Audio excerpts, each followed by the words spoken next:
Welcome to the deep dive. Thanks for having me.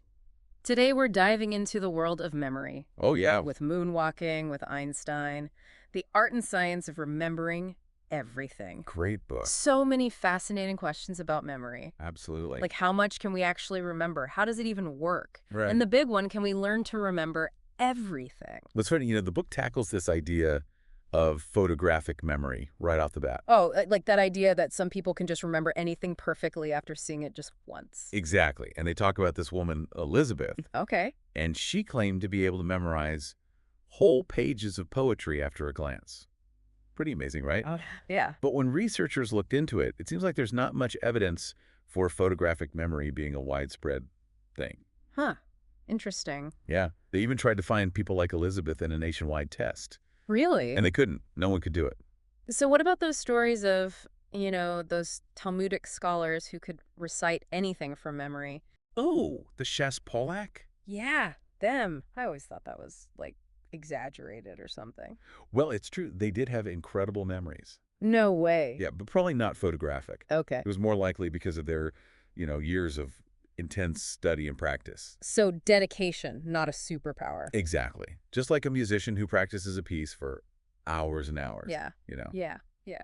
And the book goes on to tell this story of this guy, S, Okay. who is studied by this Russian neuropsychologist. Mm. And S had this unbelievable memory, but he struggled with abstract ideas. Oh, really? Yeah, like metaphors would just trip him up. Interesting. Why? It turns out he had synesthesia. Ah, where the senses get all mixed up. Yeah. Exactly. Numbers would have, like, personalities for him, and words would trigger these intense images. Wow.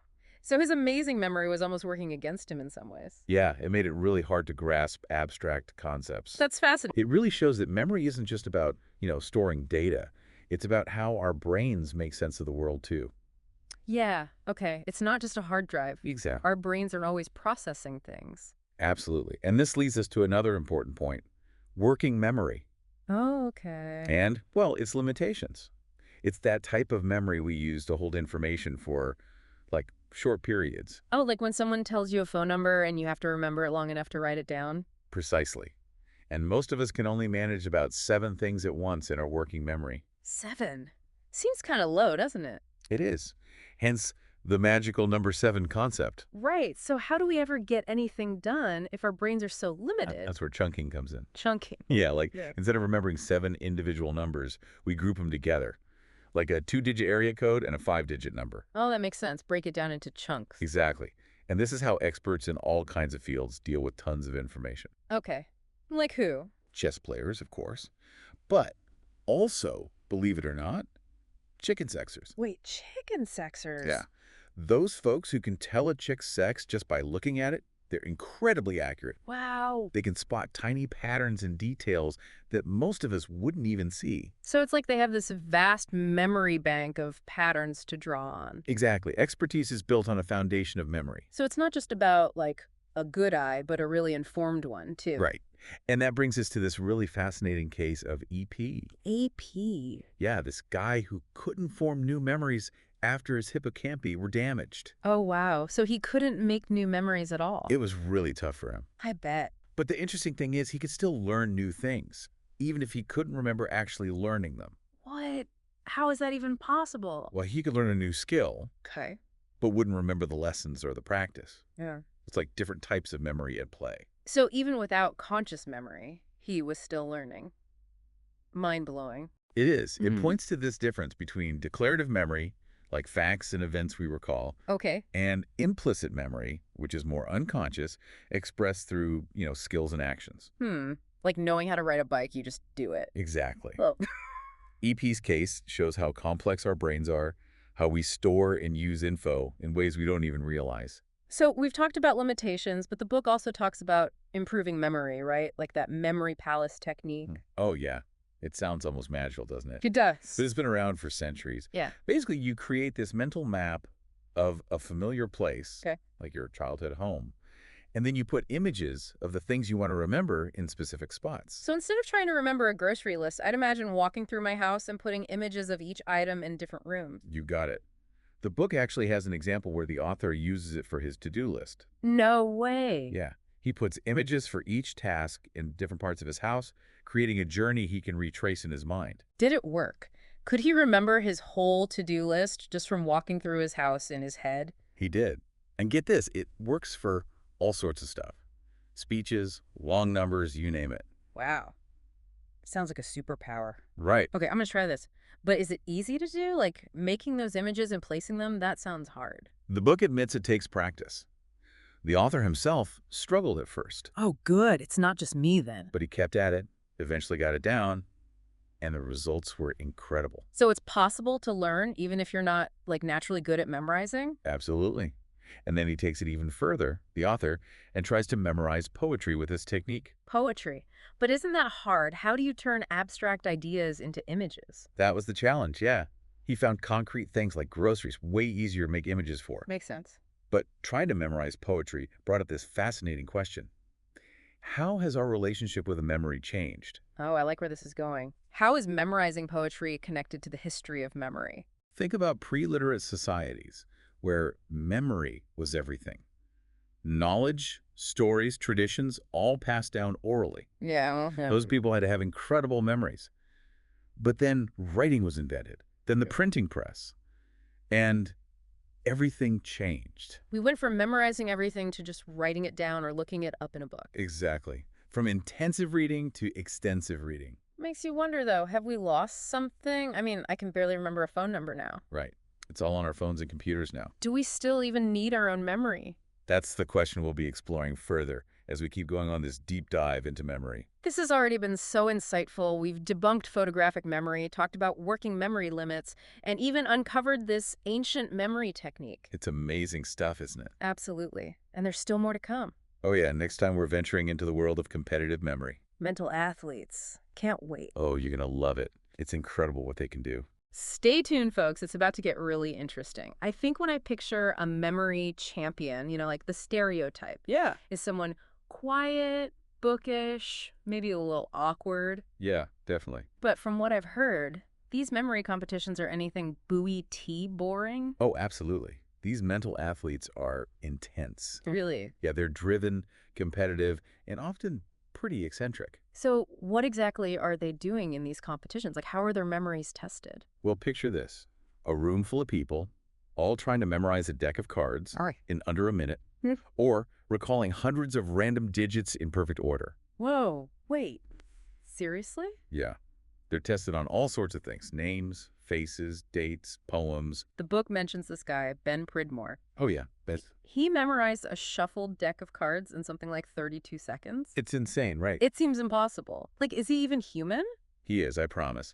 But the thing is, they're not relying on some, superhuman ability. Okay. They use trained techniques, like the memory palace we talked about, Well- to turn information into something their brains can easily latch onto. So are you saying, like, anyone can train their memory to that level? That's what's so fascinating about this book. The author actually decides to compete himself in the U.S. Memory Championship. No way. He put himself to the test. He did. He takes you through his training, the pressure of the competition, Wow. all the techniques he used, and you know what? Yeah. He won. No way. He actually won. Yeah. But it does make you think, right? With all this technology we have, are we kind of losing something? Like, I can't even remember a phone number without my phone. I know, right? I feel like my brain is getting lazy.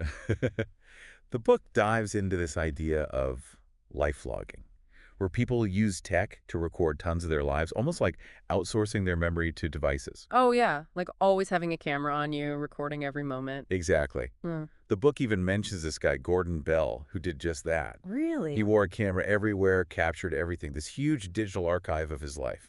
That's both kind of cool and kind of creepy, honestly. I know, right? Well, Like, is it preserving memories or just creating this massive invasion of privacy? yeah, exactly. And what about just forgetting simple things? Like, I bet if I stopped using my phone's GPS, I wouldn't even know how to get home. It's like we're trading off our internal memory for convenience. Right. I'm losing my sense of direction because I rely on my phone so much. And the book even points out that even after all that memory training, the author himself still had those moments of forgetfulness. He did. So even memory champions forget things. Everyone does. It just shows that our internal memory is still essential, even with all this technology. Makes sense. So all this talk about memory makes me think, Is there a link between memory and intelligence? Like, are these memory champs just, naturally smarter? That's a great question, and researchers have been debating that for ages. I bet. What does the book say? Well, it explores this concept of deliberate practice. Okay. The idea is that to be truly great at anything, you got to put in the focused effort, Yeah. always pushing yourself. So, like, it's not just talent, but hard work, too. Exactly. Yeah. Anyone can improve their memory through training, just like learning an instrument or becoming an athlete. So it applies to memory, too. Yeah. Which brings us to this huge debate in education right now, the role of rote memorization. Oh, interesting. Some say it's outdated now that we can Google anything, True. but the book makes a good counterargument. Okay, I'm listening. It talks about Raymond Matthews and his talented 10th program. I've heard of that. Yeah. He has his students memorize tons of factual information, Wow. and the results are amazing.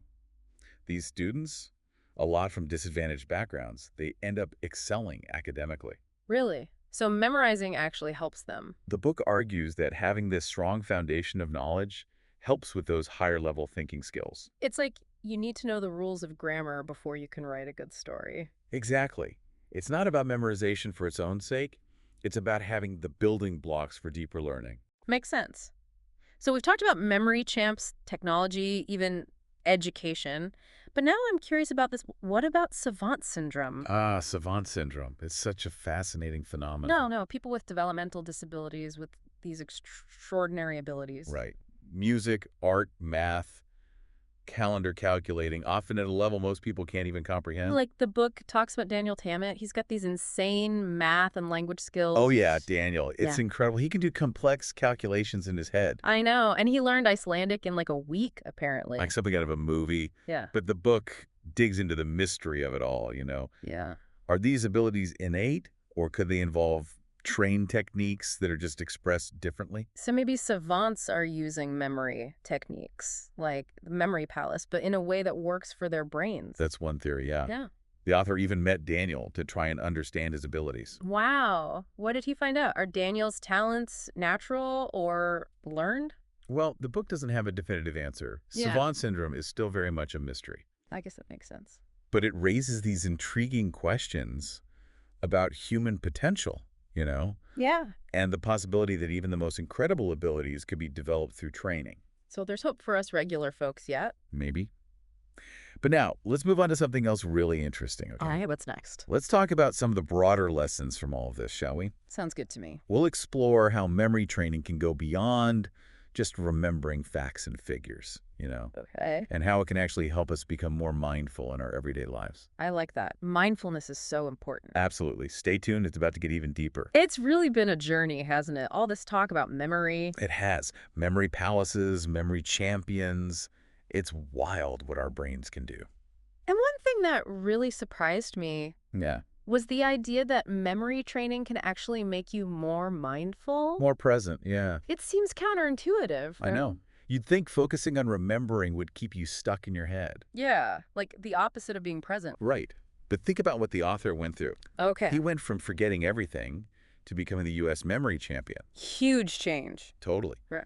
But even after all that, he still had those everyday memory lapses, He did. Like what? like forgetting where he parked his car. We've all been there. Exactly. Yeah. Shows that memory is a constant process, not something you just master and you're done. Yeah. You always got to keep working at it. And stay engaged with the world around us, even with all the tech we use. It makes you realize how much we zone out, Mm, not really paying attention. going through life on autopilot. Yeah, exactly. And maybe memory training is like a way to break out of that. Totally. It makes you more aware, more intentional about how you experience things. It's interesting. The book talks about pre-literate societies Oh, yeah. where memory was crucial for preserving like stories, knowledge, all that. Their whole history was memory. Right. Imagine having to remember everything. Those oral storytellers had to be amazing memorizers. Yeah. Makes you wonder if we lost something when writing came along.